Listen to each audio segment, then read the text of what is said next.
있습니다. 그러나 너는 악인에게 경고하여 돌이켜 그의 길에서 떠나라고 하되 그가 돌이켜 그의 길에서 떠나지 아니하면 그는 자기 죄악으로 말미암아 죽으려니와 너는 내 생명을 보전하리라. 아멘. 그리고 오늘 4월 19일이죠. 4월 16일 날 세월호가 파손됐죠. 물속에서 이렇게 들어가서 그 생존할 수 있는 그 시간이 한 72시간 정도랍니다. 그 물속에 들어가서 깜깜한 빛이 하나도 그렇게 안 들어가겠죠, 물론. 그죠? 우리가 그 요나의 물고기 뱃속 그거와 지금 현재 세월호 그것이 파손해서 깎고 뒤집혀가지고 빛이라고는 요만큼도 안 들어가는 그런 상황을 여러분들께 같이 대비해 보면 성경적 그런 그 교훈이 와 닿을 겁니다. 오늘 뭐 한 11시인가 12시 뭐 지금 이전 요 시간대가 72시간이 다 돼간다 그러는데 우리 집사님 기도한 대로 하나님이 지금 혹시 몰라요. 뉴스에 기적이 베풀어졌는지도. 저도 계속 기도했습니다. 하나님 그 정말로 우리 부모가 표현하는 게 생떼 같은 아들들 아닙니까? 생떼 같은 그런 자식들. 그래서 뭐 비유하면은 저 대선이 나이 또래, 그 다음에 은수, 뭐 하여튼 대선이 유리 또래 아닙니까? 우리는 이제 물론 티네이저를 졸업을 했지만 고등학교 2학년인가요? 3학년인가요? 2학년이죠. 대선이관, 대선이관. 그런 생각을 이렇게 하면서 정말 막 가슴이 무너지는구나. 기도하면서 더불어서 하나님께서는 그런 사건들을 통하여 성령이 교회에게 하는 그 말을 성령이 그런 상황을 통하여 말씀을 하십니다. 말씀을 하고 근데 그런 부분들을 많은 주의 종들이 동일하게 느꼈을 겁니다. 동일하게 느꼈고 그런 상황들을 통하여서 하나님께서 그 시대를 이끌어가는 그러한 또 교훈으로 우리에게 많이 주십니다. 그렇다고 하나님께서 그 상황을 이끄셨다는 그 말이 아닌데 하나님께서는 우리를 시험하지 않으셔. 우리 인간들의 실수와 또 그 부주의하는 그런 과정 속에 탐욕이 들어있단 말이에요. 탐욕은 누가 준다? 마귀가 주는 거예요. 그래서 그 배를 또 뭐 증축도 하고 또 법규들이 따르지도 않고 그런 과정에서 인간의 실수를 통하여 그대로 벌어진. 근데 그 인간의 실수 그 근본 뿌리 밑에는 항상 마귀의 역사함이 꼭 들어있어요. 그래서 마귀가 역사하는 그런 이면에는 또 반대로 하나님께서 그러면 안 된다. 그러지 말고 규정대로 해라. 이렇게 말씀하신 교훈이 들어있는데 항상 그 양쪽의 그 음성 속에서 인간들의 탐욕이 항상 하나님께서 그러지 말아라 하는 그걸 따르는 것이 아니라 그래도 된다. 자꾸 타협하는 쪽으로 우리 마음이 기울어지면서 우리 사욕을 채우는 그런 과정에 그런 사고가 나는 것들. 자, 저는 이번에 그런 사고 이런 과정을 통하여서 예전에도 한번 예수께서 33장을 가지고 말씀을 묵상한 적이 있었는데 이번에 아주 굉장히 깊이 다가고 그런 그 과정 속에서 영적인 그런 사실들이 막 그대로 겸하여 들어오는데 또 겸하여 들어오는 그런 과정 속에서 저 개인한테도 물으시는 경고더라고요. 저 개인에게도 하나님께서 지금 그 말씀에 어떤 그 채찍을 들듯이 네가 현재 지금 마치 요나처럼 지금 반대편으로 도망가고 하나님의 뜻에 부합하지 않는 그런 일들을 하고 있지 않나. 자신을 돌이켜봐라. 막 이런 경고의 음성도 들려오면서 아주 옷깃을 여기게 되는 그런 그 감을 찾았습니다. 동시에 온 이스라엘교에 소속되어 있는 여러분들에게도 동시에 전해지는 경고란 말이에요. 이 복음을 받았는데 이 복음을 내가 전하지 않으면은 내가 화가 미치고 누구의 고백? 바울 사도의 고백. 바울 사도에게 우리 주님이 나타나셔가지고 그들의 그 해보다 더 빛난 그 빛으로 다가오시는 게 그게 상징이라는 거예요. 그 육신의 이 겉사람을 뚫고 그냥 그 빛이 속으로 확 들어가면서 바울 사도의 이 내면의 세계를 깨닫고 그리고 거듭난 체험을 한 이 바울 사도가 그때서부터 하나님께서 자기에게 행해주신 이 거듭남의 비밀을 장가가는 것도 잊어버려요. 자기 개인의 육신의 삶은 다 포기하고 매일매일 오늘 하루 사는, 그러니까 매일 사형 선고받은 것 같은 그런 삶이었거든. 배에 파선하고 또 태장을 39개씩 5번씩 맞고 돌에 맞아 죽을 것 같고, 그리고 늘 유대인들이 대적하는 유대인들이 돌 갖고 쫓아다니면서 죽이려고 하는 그런 그 선교사의 삶을 거의 한 40년가량을 했어요. 30대 때에 이 복음을 받고, 그리고 달려갈 길을 다 달려가면서 한 40년을 달려갔는데 그 달려가는 끝자락이 로마의 지하 감옥이었다. 지하 감옥에서 이제는 마지막 고백을 하는데, 내가 나의 달려갈 길을 다 마치고 내게 주신 그 사명을 내가 다 한다고, 그리고 나를 통하여서 이 복음의 말씀을 듣고자 하는 그 심령들에게 내가 다 전했다. 그래서 내 손에는 뭐가 없다? 피가 없다. 그들에게 이 복음을 증거하는데, 그들에게 복음을 증거하면 그들의 피값을 너에게 묻는다 그랬는데, 즉 나에게 주어진 여건 하에 속에서 내가 복음을 다 전하고 미처 내가 게으르고 악해서 전하지 못해서, 그래서 그 남아있는 그들의 피값이 내 손에는 하나도 없다. 하나도 없다. 이 파수꾼에 대한 그 사명이 연장선상인데, 그렇게 해서 일생을 마치면서 그 끝자락에 이제는 이 사명을 다 감당한 나에게 하늘에 뭐가 준비되어 있다? 큰 멸관을 준비했다. 할렐루야. 근데 그것이 자기만이 아니라 그 시대마다 이렇게 빛의 복음을, 진리를 듣고 바울처럼 열심을 다하여 달려갈 길을 다 완수한 그 모든 사람들에게 똑같이 주어진다. 할렐루야. 이 진리의 말씀을 정말 받은 저와 여러분들은 복된 사람들입니다. 믿으시면 아멘. 이 길로 가면 우리 주님이 걸어가신 그 십자가의 길, 바울 사도가 따라갔던 그 길, 그리고 이 성경에 기록되어진 그들의 그 말씀들을 순종하며 그 뒤를 따라가는 저와 여러분들에게 천국이 보장되어 있어요. 믿으시면 아멘. 그 법대로 따라가요. 그런데 동시에 저와 여러분들만 가는 것이 아니라 오늘 여기에서 에스겔 선지자에게 주어진 것처럼 동시에 저와 여러분들이 이 진리를 깨달았다는 이 자체가 바울 사도가 받은 사명과 똑같다는 거예요. 나는 하나님께 직접 음성으로 받지 않았는데요. 이런 식으로 여러분들이 변명할지 모르는데, 아니, 성경에서 주어진 이 사명은 그 진리를 깨닫는 순간에 동시에 사명도 동시에 오는 거예요. 제가 요즘 이런 것들 더 깊이 책임감을 느낀다. 오늘 이 에스겔서에서 말씀하신 이 파수꾼의 비유는 우리 주님으로부터 약 한 550년 전, 뭐 더 정확히 말한다면 한 570, 80년 전쯤 됩니다.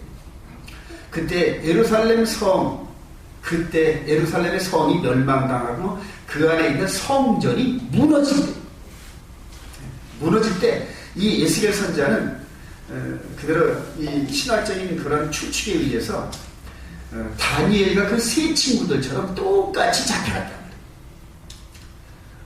이 느부갓네살 왕이 주전 605년, 그 다음에 그 후에 약 한 8년대, 또 그 후에 한 10년 이렇게 3번을 침공했는데, 첫 번째 예루살렘을 정복할 때는 무력으로 진압한 게 아니거든요.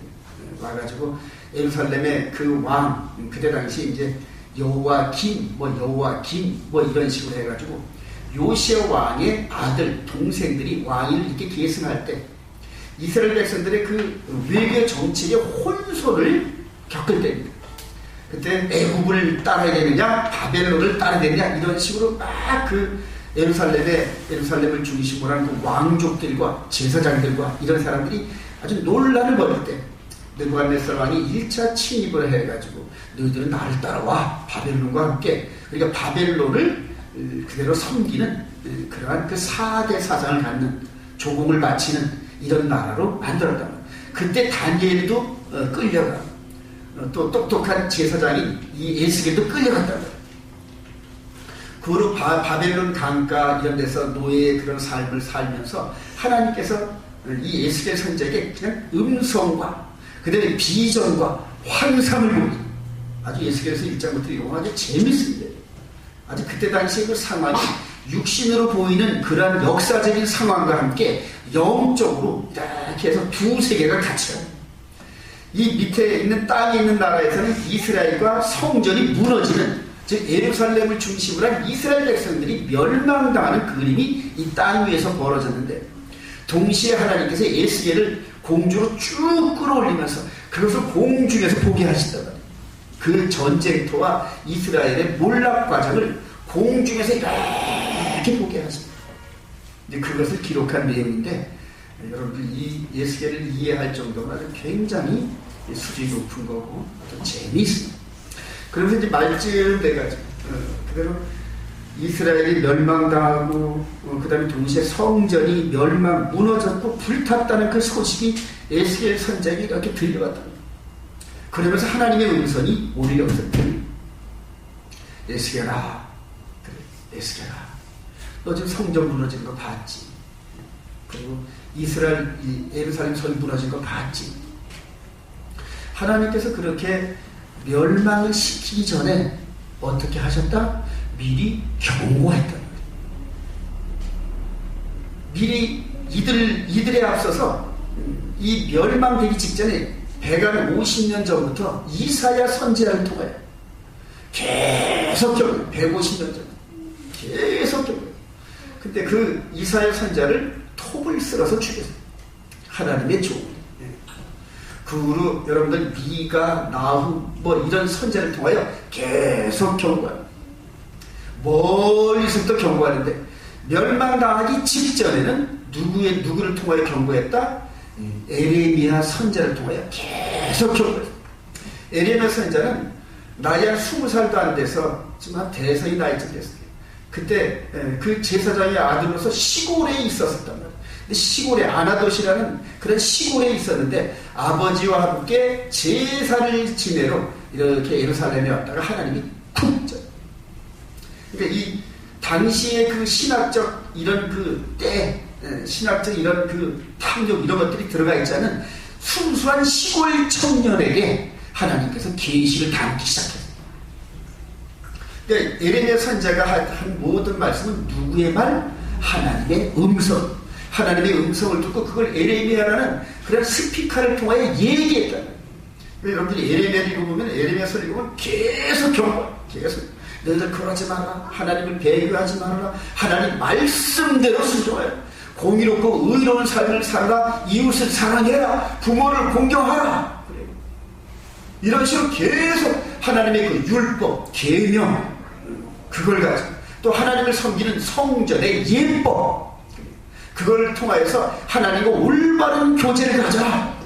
정한 시간에 정한 법대로 하나님께서 우리에게 주어지신 그 축복의 시간을 거룩한 안식일을 지키고 절기를 지키고 그리고 그 말씀대로 순종하면서 거룩한 백성이 되어서 하나님 나라의 빛을 받은 거룩함을 만방에 드러내라. 할렐루야.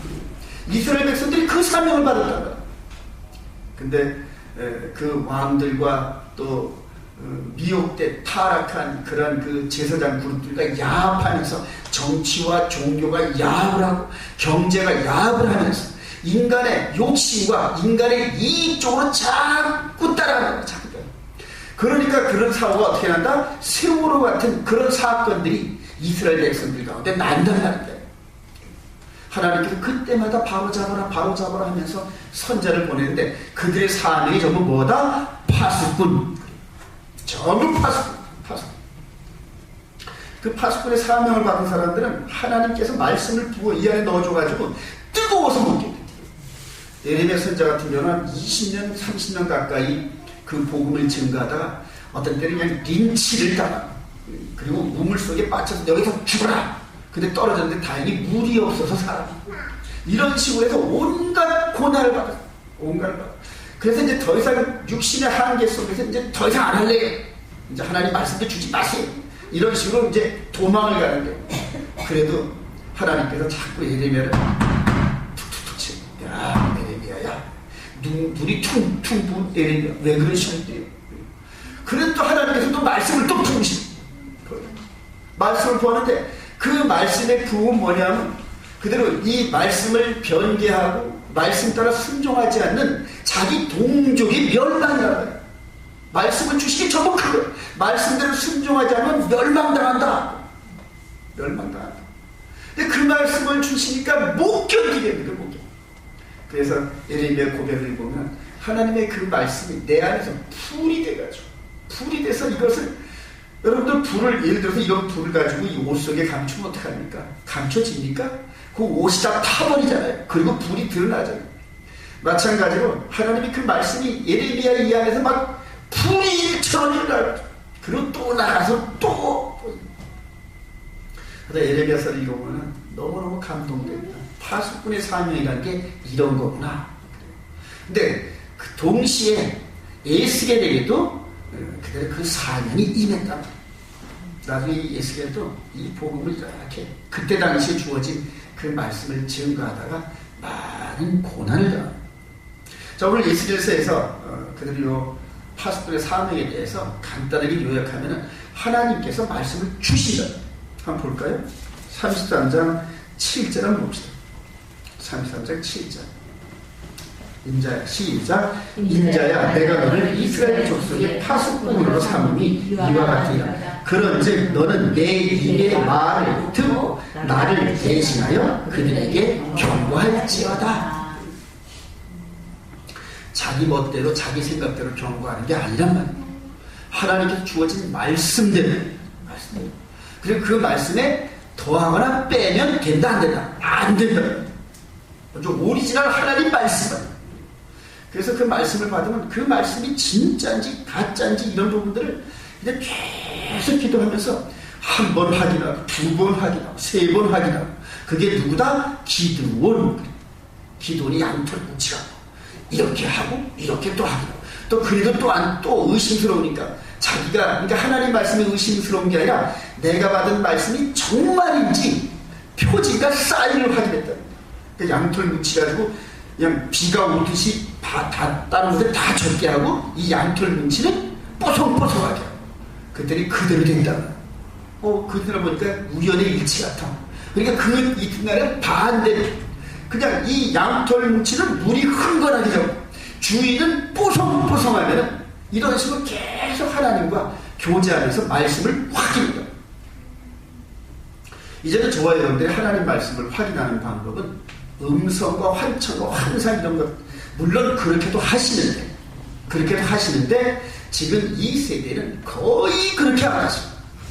거의 그렇게 안 하시면 기록되어진 말씀 속에 이 말씀 속에 응답이 있다. 그리고 찾고 찾으면 찾는다. 할렐루야. 그렇게 해야 오류가 없어요. 내가 주어진 내가 감정, 내가 감동 이런 식으로 눈에 보여준 이런 사건들 속에서 이 역사 속에서 또 사도들이 겪은 이런 경험담을 적은 이 신약 서신서에서 그들이 읽다 보면은 내가 즉 나에게 주어진 이 음성의 그림, 이 그림과 성경이 일치가 되는 부분들이 있단 말이에요. 할렐루야. 그렇게 찾으시기를 바라요. 그 음성을 그대로, 이 받은 음성을 그대로 전하는데 거의 다 뭐다? 경고란 말이에요. 경고. 너희들 그렇게 하면 죽는다. 신명기 28장 후반부에 보면은 이런 식으로 이렇게 너희들이 불순종하면 이렇게 처벌하고 이런 대로 그 법대로 너희들을 이렇게 처리하겠다 하시는 하나님 경고의 말씀이에요. 그러니까 남에게 싫은 소리 하는 게 쉽지를 않아요. 근데 그 싫은 소리, 교훈을 주는 그 소리가 그대로 깨끗하고 성품이 온유하고 겸손하고 거짓말을 하는 그런 사람이 아닌 평상시에 흠모할 만한 인격자라면, 그리고 그 사람 말을 따라서 손해를 본 적이 없다, 그렇게 검증된 사람 같으면, 그리고 온유함으로 징계하고 사랑을 품은 마음으로 전하고 하나님의 거룩한 그릇답게 그렇게 전하면은 죽을 수밖에 없는 죄를 향하여 가는 사람이 그 말을 듣고 어떻게 한다? 돌이킨다. 이해가 되시면 아멘. 저와 여러분들이 이런 부분에서 이 그릇으로 준비되어지는 가정에서 잘못되어 있기 때문에 하나님이 주어지는 이 말씀이 왜곡되어 있고 튕겨져 나간다. 그래 네 발톱 굵어, 이런 식으로 멸시와 조롱을 당한다. 니나 잘해, 너나 잘하고 나한테 교훈해, 이런 식으로 반감을 사게 되는 이런 부분. 그래서 제가 이제는 남들을 향하여 그렇게 지적을 안 합니다. 지적을 안 하고 기도하고 그 들을 수 있는 귀가 열린 사람한테는 얘기를 하고, 들을 만한 귀가 없는 사람한테는 얘기를 안 한다. 개에게 다이아몬드 던져주지 말아라, 돼지에게 보물을 던져주지 말아라. 왜냐면 그거 자기들이 먹는 건 줄 알고 씹었다가 이빨 부러지면 그 이빨 갖고 대비된다. 이제 저에게 이제 그런 지혜를 주시더라고요. 여러분들도 그런 지혜를 받으시길 원합니다. 말씀을 담는 그릇이 깨끗해요. 이 에스겔 사절이 깨끗했어요. 제사장의 가문의 아들, 깨끗했어요. 그리고 이전에 하나님과 동의하는 그런 과정에서 영적으로 그냥 이스라엘 예루살렘 성전 안에서 벌어진 이런 일들을 통하여 가슴을 치고, 그랬었군요.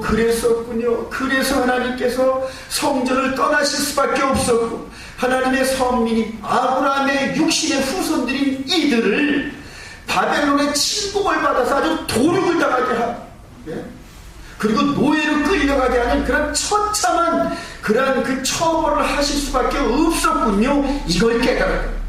그래서 하나님은 공의로우시고, 하나님은 공의롭다는 건 뭐냐면 하나님은 법대로 처리하셨어요. 법대로 처리. 그 법을 어긴, 그래서 그 죄값을 달게 받을 수밖에 없는 백성들을 법의 잣대로 공의롭게 처리하셨다고요. 그러니까 하나님 쪽에는 잘못이 하나도 없습니다. 나중에 다니엘서 9장 한번 여러분 읽어보십시오. 나중에 70년에 이 포로가 되면 돌아오게 했다는 그 말씀을 깨닫은 다니엘이, 나이 90쯤 됐던 그 다니엘이 그 말씀을 깨닫고 그냥 옷을 세마포, 이제 요즘 우리로 말하면은 그 상복을 입었다니, 상복을 입고 머리에 젤을 그냥 튀죠. 이제 그때쯤 되면은 바벨론이 말기쯤 되는데 한 나라의 재상이었단 말이에요. 국무총리에서 높은 지위 공간에 올랐던 그 다니엘이 그냥 죄를 지었어요. 하나님 앞에 죄인입니다 그러면서 다니엘서 9장 이하에 손을 퍽 젖고 기도합니다. 하나님은 공의로우셨습니다. 70년 전에 하나님의 백성들을 멸하는 그 자체가 하나님의 공의였습니다. 하나님의 공의였습니다. 그러나 이제는 우리들을 불쌍히 여기시고 약속하신 대로 70년 만에 돌아오게 하신다고 에레미야를 통하여 말씀하셨사오니 이제 그 말씀을 행하시옵소서 그렇게만 기도하죠. 그 말씀을 깨닫고 기도한 사람이 다니엘 한 사람. 그 다니엘이 하나님 앞에 기도했더니 하나님께서 하늘에서 그걸 들으시고, 그리고 70년 만에 포로에서 돌아오게 하는 방법은 바벨론이라는 강대국이다. 그 강대국을 멸할 수밖에 없다. 그래서 다니엘의 그 기도를 들고, 그리고 바벨론의 그 강대한 국가를 멸망시키고 페르시아 고레스를 왕으로 세웠어. 고레스를 통하여 이스라엘 백성들은 고향으로 돌아가도 좋다. 할렐루야. 그렇게 됩니다. 하나님의 말씀을 읽으시면서 세상의 역사를 그렇게 움직이시는 권능의 하나님을 여러분들이 만나보시기 바랍니다. 그래요. 오늘 이렇게 말씀대로, 주어진 말씀대로 그대로 전해요. 그대로 전해요. 나중에 이제 앞장을 보면은 이 에스겔이 하나님이 주어진 말씀을 이스라엘 백성들에게 전하려니까 두렵단 말이에요. 아니, 이스라엘 백성들이 얼마나 완악한지 몰라요. 특히 이 신적인 그 능력을 부여받은 사람들은 무섭습니다. 여러분, 알라신을 위해서 지금 이슬람 그 전사들이 죽는 거는 조금도 안 들려. 폭탄을 이렇게 두르고 나서 자기가 목표한 그것에 가서 폭탄을 터뜨리고 자기를 먼저 죽고, 그리고 남들과 함께 죽는 것을 그들은 막 선착순으로 모집했지. 선착순 너무나 많아가지고 선착순 10명 하면은 100명이 우르르 달렸죠. 종교적인 열심이다. 근데 이스라엘 백성들은 그들보다 더합니다. 하나님을 위해서라면 자기 목숨을 조금도 아끼지 않아요. 근데 그것이 잘못되어진 열심이다. 잘못돼. 자기 생각으로 하나님께서 이렇게 받으실 거다 하면서 자기의 주관을 세워놓고 그 길로 가는 거예요. 그래서 이스라엘 백성들이 전부 그렇게 해서 멸망합니다. 하나님의 원칙적인 말씀을 그대로 자기들의 욕심적인 이걸로 자꾸 변개한다면, 이걸 이제 장로들의 유전이다. 장로들. 하나님의 그 계명과 법을 자꾸 자기들이 해석을 한다. 해석을 해요. 나중에 그런 욕심 이런 것들, 우리 주님께서 오셔가지고 야단을 치신 그런 부분들이 있죠. 고르반, 그 고르반이라는 용어는 하나님께 바쳐졌다는 그런 뜻이. 근데 집에서 부모님을 섬기는 그 물질, 부모님을 복양하는 그런 물질을 가지고 자식이, 이게 못된 자식이 아까운 마음이 들었어. 그래서 이 물질을 드리고 싶은 마음이 없어. 그럴 때가 제사장한테 가서 딱 물어보면은 천천히 눈치를 보면서 그것을 하나님께 드린다고 서원해.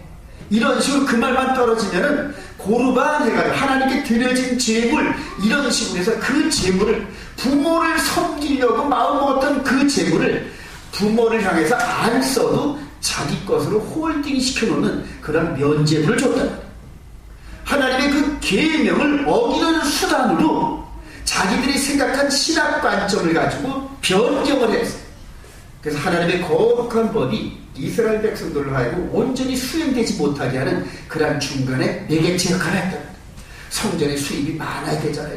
교회의 수입이 많아야 되잖아요. 그러니까 헌금을 자꾸 독려하면서 자꾸 이상한 헌금들을 만들어 놓고 이런 식으로 막 협박 공갈을 하다시피 하는 그런 일들이 얼마나 많은지 몰라요. 저도 혹시 그런 일들이 없었나 늘 뒤돌아보고 조심하면서 하나님의 그 공의를 쫓아가려고 하는데, 그런 부분에서 저도 많이 부족한데, 그런 식으로 하나님 말씀을 변개하려고. 당시에도 그랬답니다. 그렇게 해서 그냥 그대로 열심을 내는 종교 지도자들, 정치 지도자들, 이런 권력가들, 이런 사람들이 얼마나 분기탱천한지 몰라요. 그들이 백성들을 다스리는데 기본은 뭘 갖고 다스린다? 하나님의 법을 갖고 다스린다. 일반 백성들이 그들에게 덤벼들 수가 없어. 하나님의 법을 가지고 통치를 하니까. 근데 선지자 입장에서 볼 때 그것이 잘못 해석되어진 법이라. 근데 그걸 가서 나무랄 내니까, 그걸 가서 잘못됐다고 지적을 하려니까 그들의 무서운 얼굴들이 보여. 그들의 권력이 보여. 그러니까 나 자신이 없어요. 자신이 없어요. 저들에게 가서 말해봤자 여들의 쌀물 호박 이도 안 들어갈 소리입니다. 다른 사람 맡기시면 어떻겠습니까? 자꾸 회피하다. 그때 에스겔에서 이제 파수꾼으로 세운 이 에스겔에게 얼굴이 금강석같이 해주겠다. 그러니까 얼굴에 철판을 깔아주는 것도 모자라가지고 금강석으로 깔아주겠다. 그러니까 얼굴이 상대방이 무슨 공격을 하더라도 두려워하는 빛이라든가 동요하는 빛이라든가 이런 빛이 전혀 없을 담대함을 이 얼굴에 주시겠다. 할렐루야. 파수꾼의 역할. 여러분들이 안식일 증거하려니까 잘 안 되잖아요. 토요일 날에 장사가 잘 되는 것 같아서 바꿨어요. 이런 식으로. 그게 에스겔이 이 금강석 같은 얼굴을 받기 이전이잖아요. 찌릿찌릿해요. 저도 동시에 가서 어디 가서 안식일 증거를 내면 찌릿찌릿합니다. 근데 그렇게 해서 그렇게 연약한 신령을 가지고는 안 되게. 그러니까 그때부터 진리를 딱 키워주고 그 다음부터 고난의 길, 훈련을 하겠다. 군대를 딱 가면 군복을 입혀놓고 아주 지옥 통과하는 그런 훈련들을 시키면서 나중에는 담대한 그런 군인이 되듯이 저와 여러분들을 그렇게 진리로 부르시면서 십자가 군병으로 사용하시기 위해서 삶 속에서 역경을 삶 속의 역경, 때로는 질병, 사업의 무너짐, 자식들의 고통과 이런 것들, 그 사람에게 가장 연약할 수밖에 없는 이런 상황들을 만들어 놓으시면서 그거를 기도하고 인내하는 그런 가운데 나중에 자신도 죽음은 죽지까지. 누구의 말? 에스더의 고백이다. 왕비의 그 고귀한 자리에 있으면서 이 험한 일을 하려니까 두렵고 떨려. 그러니까 못하겠다는 그런 연약한 마음인데 나중에 모르드게가 계속 용기를 부어주고, 그런데 죽음은 우리만 죽는 게 아니라 너도 죽는다. 그렇게 해서 자신의 죽음이 딱 다가오니까 알았어요, 사축. 죽음은 죽으리다. 나가보죠. 3일 동안 금식기도 해주세요. 이런 식으로 해서 그 사명을 감당했잖아요. 파수꾼의 사명을 준 에스겔, 그냥 가서 전하라는 것이 아니라 이 금강산 같은 담대한 그러한 그 담력을 주시고, 할렐루야. 자, 이렇게까지 해가지고 하나님께서 모든 진리와 담대함과 이런 여건을 주셨는데, 나가서 하나님의 진리의 말씀을 전하지 않으면 그것을 받지 못해서 죽는 그 사람들의 핏값은 너에게 묻힌다. 알기 쉽게 말하면 성 안에서 사람들이 다 잠자는데 에스겔을 파수꾼을 세웠단 말이에요. 이 높은 망루에서 적군이 오는지 안 오는지, 만약에 적군이 오면 이 에스겔 파수꾼은 뭐만 불면 되다? 나팔만 불면 돼. 여봐라, 여보세요, 여보세요, 적군이 찾아옵니다. 적군이 찾아오는 게 아니라 쳐들어옵니다. 저 멀리서 하루 정도 길에서 쳐들어오는 저들을 이 성 안에 있는 사람들로 하여금 깨닫게 해가지고 그들로 하여금 그 적을 막을 수 있는 방비를 할 수 있게끔 만들어만 주면은 파수꾼의 사명은 끝나는 거라고. 이해가 되시면 아멘. 그래. 근데 그걸 보고 두려워서 떨려가지고 혼자서 살다가 도망을 가버리면, 파수꾼을 믿거라니 세워놓고 잠자고 평안히 있는 이 성 안에 있는 사람들은 다 죽을 거 아니에요. 그러니까 이 핏값을 그 파수꾼의 사명을 감당한 그에게 다 묻겠다. 이해가 되시죠, 여러분? 그래. 이 파수꾼의 사명을 받았던 거예요. 요번에 이 세월호에 대한 이런 부분들이 뉴스를 계속 들으면서 막 마음에 안타까움이 다가오더라고요. 이 선장님이 그 위급 상황 이런 것들을 정확히 파악해가지고 배가 기울었는데 한 2시간 정도 여유가 있는데 이렇게 서 있다가 이렇게 넘어지는 이런 과정 속에서 빨리 깨닫고 사람들이 빨리 움직일 수 있는 이때 경고 재난방송 속에서 빨리 밖으로 나와서 구명이들이 있고 이 선원들이 지시를 받고 구명보드를 타세요. 즉각 빨리 저거. 근데 바다에서 육지 그 선장을 할 정도로 나이가 이제 60이 넘으신 분이던데 그 정도면 벌써 배가 충격받고 기울었다니 보통 일이 아니라는 걸 깨달아야 된다. 그래서 즉각적인 상황 판단하고 빨리 대피 명령을 내렸어야 됩니다. 그대로 방송에 있는 거 보면은 자기는 어디 가서 쉬고 있으면서 자격이 충분하지 않는 그런 그 부하 직원에게 이 핸들을 맡기고 배의 운항을 맡긴 것 같더라고요. 그래도 보고를 받아서 상황을 빨리 판단해가지고 한 시간 정도 여유가 있었을 것 같은데 빨리 판단해서 빨리 대피면 즉 파수꾼의 사명을 감당했더라면, 그리고 아직 전기가 있고 그다음에 배가 기울질 않아가지고 통로를 타고 나올 수 있는 이런 시간적인 여유가 있었는데 그때 나왔더라면 그 생떼 같은 그 목숨들이 지금 그 안에 갇혀서 생사를 모르는 이런 엄청난 사건은 없었을 텐데, 여러분들도 그거 느껴지죠? 여러분? 그랬어. 근데 나중에 알고 보니까 수뇌부들은 먼저 빠져나왔더라. 그 상황을 자기들은 안단 말이에요. 그러니까 먼저 빠져나왔더라. 그러나 다 빠져나온 건 아니고 그 중에서 어떤 26 먹은 책임감이 강한 박지영이라는 그런 그 처녀가 그 애들한테 구멍보티 피면서 평상시 그 선원들이 위급한 상황을 맞았을 때는 그 매뉴얼대로 그대로 그 방호복과 이런 것들을 전부 입혀가면서 먼저 나가라면서 전부 내보냈더라고요. 근데 나중에 그렇게 해서 등 떨려 나간 그 학생이 나중에 보니까 그 선원은 없더라. 나중에 이제 시체로 발견됐다더라고요. 동시에 또 35 먹은 노총각, 인기가 되게 많았을 거예요. 그 단원고등학교에서 35 먹은 노총각, 누굽니까? 이름이? 남윤철이더라고요. 남윤철. 아주 잘생겼어요. 저같이 잘생긴 것 같아요.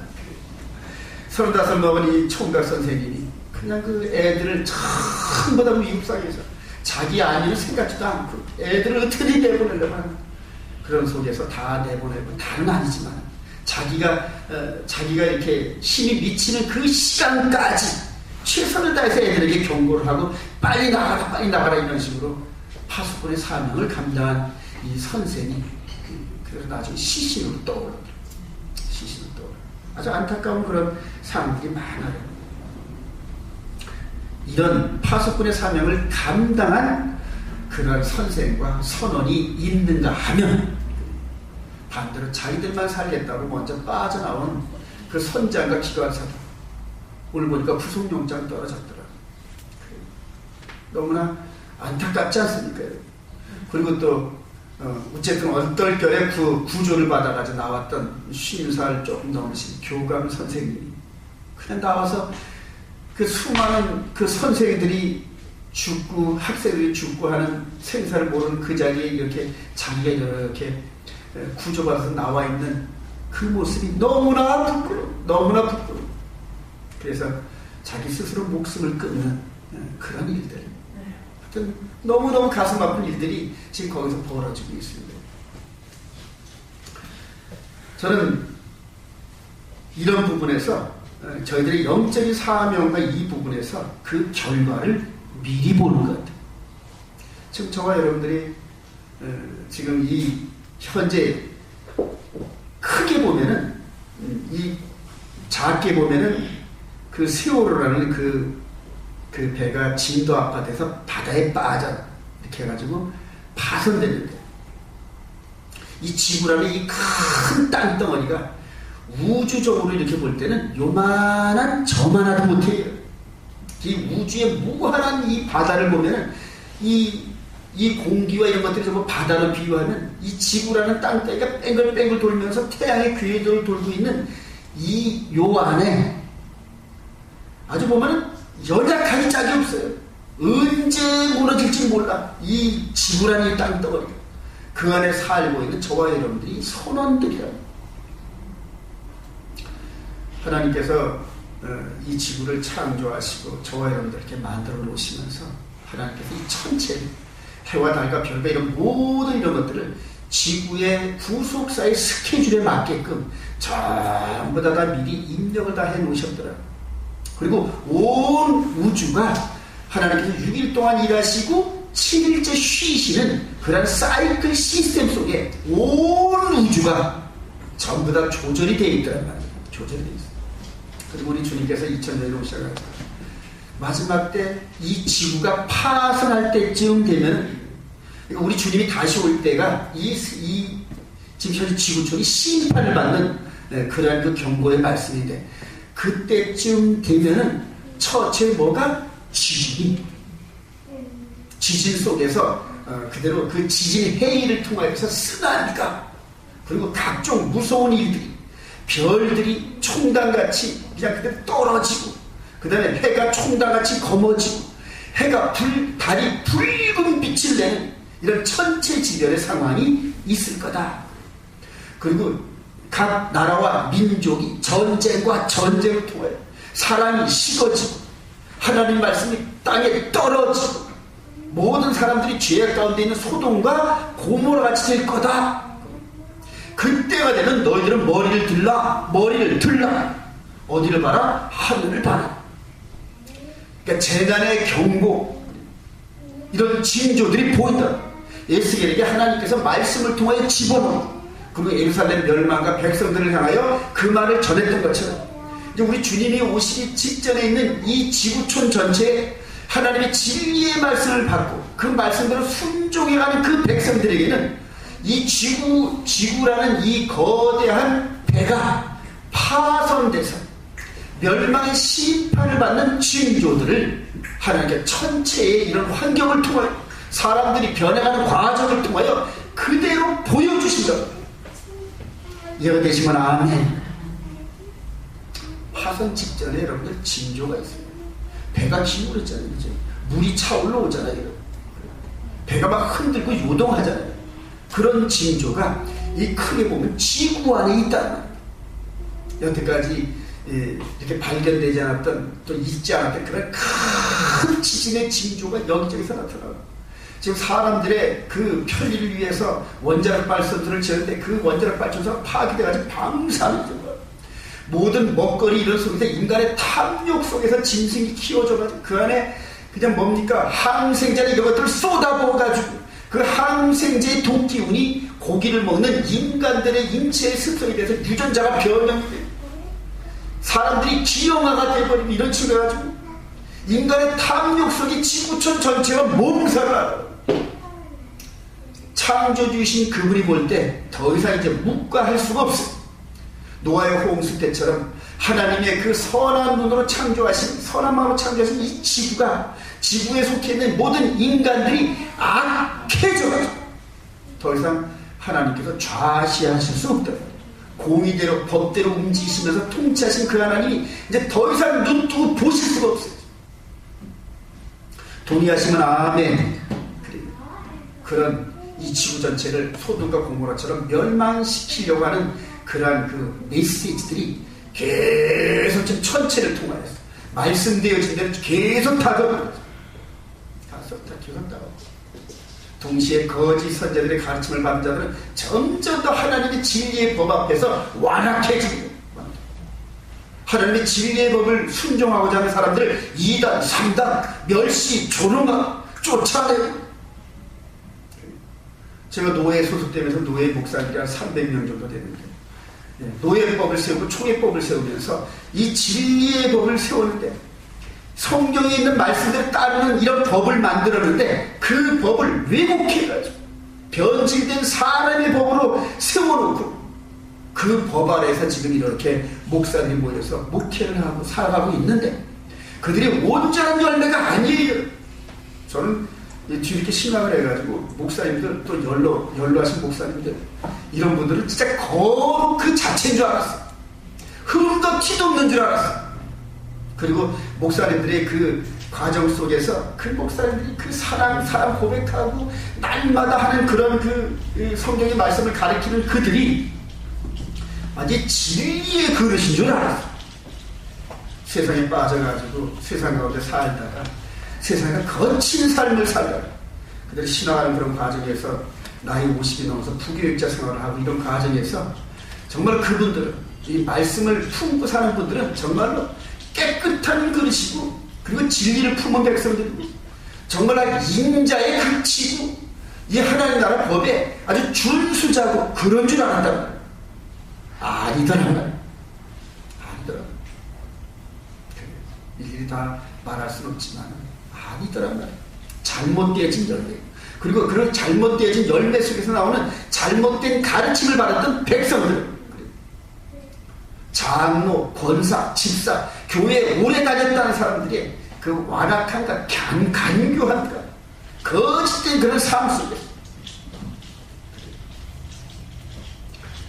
주님께서 오신 날에 점점 가까운 이것을 저에게 보여주셨고 저부터 그 속에 있다가 빠져나와서 저부터 곤치려고 하면서 곤쳐가는 그런 과정 중에 있으면서 점점 더 그들의 완악함, 배가 기울어지면서 점점 더 물속에 들어오면서 아비규환의 이런 상황들이 지금 막 펼쳐지면서 이런 것들이 막 눈에 보이더라고요. 눈에 보이고. 그래 그 속에서 함께 빠져줄 수가 없으니까 거기서 벗어나려고 하는 것이 저의 거룩한 삶을 살려고 하는 몸부림이라고. 거룩의 기준은 뭐다? 하나님의 법이라고. 인간들이 생각하던 그런 철학적 도덕적 이런 개념이 아닌 하나님께서 세우신 그 법대로 순종하는 게 그게 거룩의 잣대란 말이에요. 이해가 되시면 아멘. 그래. 그럼 마귀는 그 거룩의 잣대를 쓰러뜨려요. 이 말씀을 정리합니다. 저와 여러분들에게 예수의 시대 때에 예수에게 주셨던 그 말씀이 이제 동일하게 왔습니다. 동일하게 왔습니다. 깨달았다니 말씀의 진리를 깨달았다니 아까 서두에 말씀드렸잖아요. 이렇게 진리의 복을 받은 저와 여러분들이 이 진리를 가슴에 품고 드러내지 않으면 파수꾼의 사명을 감당하지 못하게 됩니다. 그걸 모두 내 온몸과 마음을 통해 내가 먼저 그 진리를 순종하고 남들이 멸시천대를 하든 뭘 하든 그냥 꿋꿋하게 하나님 말씀대로 진리를 나가면서 주어진 여건 속에서 멸시와 조롱을 받더라도 그 말을 증거해요. 예수 믿으세요. 그리고 예수님께서 우리에게 주신 계명을 지키세요. 우리 요한일서 이후로 보면 너희들이 하나님을 사랑하는 것은 그의 계명들을 지키는 것이라. 너희들이 나를 사랑한다면 나의 계명을 지키라. 나의 계명은 내가 새로 지은 것이 아니라 아버지의 말씀이다. 그래서 진리가 뭔지 이 말씀을 통하여 찾으려고 노력하는 자들은 반드시 진리를 찾게 돼 있어요. 그리고 진리를 품은 사람을 만나게 하신다. 하나님. 찾고자 하는 자는 만나게 된다.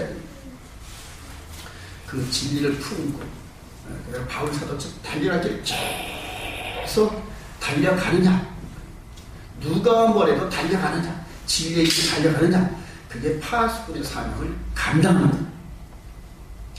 우리 디모데후서 4장 한번 찾아보고 마치도록 하겠습니다. 디모데후서 4장. 바울 사도가 달려갈 길을 다 마치고 난 다음에 이제 그 믿음의 아들 디모데에게 마지막 유언 비슷하게 말씀하시는 장면입니다. 이 말씀을 하시고 얼마 있다가 로마 군병에 의해서 참수형을 당하셨어요. 마지막 유언이다 해도 과언이 아닙니다. 우리 디모데 4장 1절 읽어봅시다. 시작.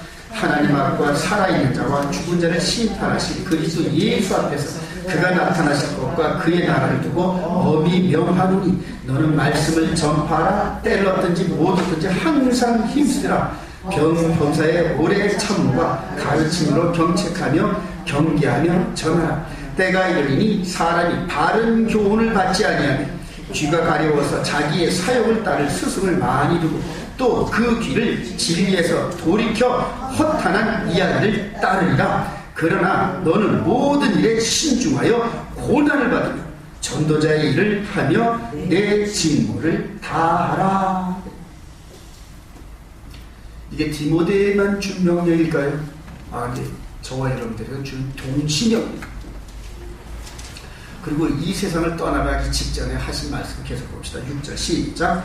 전제와 같이 내가 벌써 부어지고 나의 떠날 시간이 가까웠도다. 나는 선한 싸움을 싸우고 나의 달려갈 길을 마치고 믿음을 지켰으니 이제 후로는 나를 위하여 의의 멸관이 예비되었으므로 주 곧 의로우신 재판장이 그날에 내게 주실 것이며 내게만 아니라 주의 나타나심을 사모하는 모든 자에게도니라. 아멘. 사명을 받은 줄 믿으시면 아멘.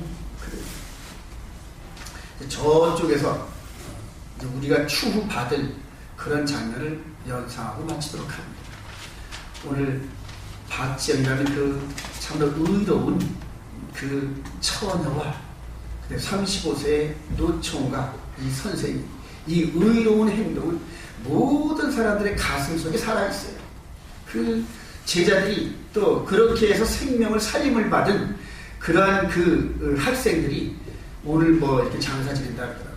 자기 등을 떠밀어서 자기를 살려준 그 승무원, 여승문의 그 장례식장에서 눈물을 흘리고 그 선생 앞에서 눈물을 흘리면서 그래서 그들의 그 숭고한 죽음의 헌신을 가슴에 묻고 자기 인생의 삶 동안에 계속적으로 그 생각을 할 겁니다. 동의하시면 아멘. 의로운 이름으로 기록되어진다. 반대로 오늘 구속영장이 떨어진 선장과 기관사들 또 이제 앞으로 이 검찰 측에 의해서 사고 원인을 제공했던 모든 사람들이 전부 다 법정에 불려서 처벌을 받을 겁니다. 그래서 한쪽은 상급을 받고 한쪽은 처벌을 받는 겁니다. 저와 여러분들이 지금 현재 육신의 삶을 살고 있는 이때 진리의 말씀을 받은 저와 여러분들이 어떻게 하느냐에 따라서 마음 깊은 그런 그 감동으로 자리 잡는 이름이 되고 그렇지 않고 비겁하게 회피하고 이런 식의 그런 삶을 육신의 삶을 그렇게 값없이 없는 그런 삶을 살다가 만약에 우리 주님이 오시든지 이 세상을 떠날 때 그 영적인 심판을 받는 그 자리에 하나님께서 재판장이신 그분께서 파수꾼의 직무를 유기한 저와 여러분들 감옥으로 보내라 이런 식의 판결이 떨어진다든지 그 두 길에서 어느 길을 갈런지는 현재 여기에 살고 있는 이 시대에 오늘 하루에 달려있다는 얘기입니다. 인생의 모든 목표를 주어진 진리의 사명을 완수하는데 사용하시고자 애쓰고 힘쓰는 그 말씀들을 순종하신 저와 여러분 되셔서 온전히 파수꾼의 사명을 감당하는 저와 여러분 되시길 주님의 이름으로 축원드립니다. 기도하십시다.